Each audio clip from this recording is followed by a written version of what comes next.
Now, there's just one more thing that I want to talk about, which is a really extremely important concept. We've been saying stuff like we're 95% confident that yada, yada, yada, and we have this confidence interval, right? Well, how is it that we know we're 95% confident? Yeah, we picked alpha at 0.05, which gave us the confidence level of 0.95. Yeah, I get that, but still, that just seems kind of odd. How is it that we know that? Well, here's the idea. If you go back to the previous chapter and sampling distributions, if you fix n and you take every possible sample of size n from this population, you calculate the mean, the distribution of those sample means is the sampling distribution for the means based on this particular sample size. Well, we can take that same idea and say, fix n, go out and get every possible sample of size n, and rather than simply calculating only the mean, let's calculate a 95% confidence interval. What that means is the true mean mu is going to set right here. This is mu. So one confidence interval based on one set of data would look like this. Another one may look like that. Another one would look like that. Another one may miss down here. Another one may look like this.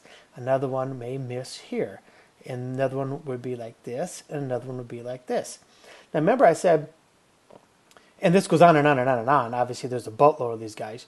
Remember I said earlier that you're 95% confident that the true, say the mean mu, is somewhere in there, but I don't know where.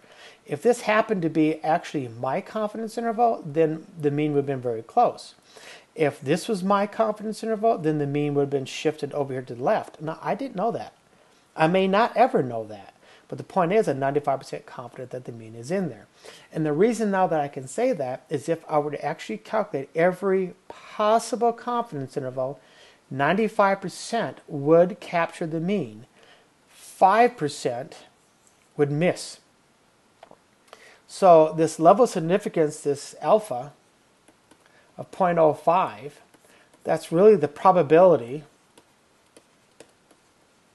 our confidence interval, I'm going to say, will miss. And by miss, I mean the mean will not be inside the interval.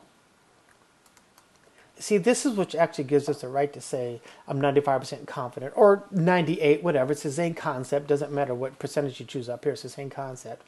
That's what gives me the right to say, as an example, I'm 95% certain that the mean does fall in there, because I know that 95% of all possible confidence intervals, and this can be proven mathematically, for a fixed n will contain mu, 95% will.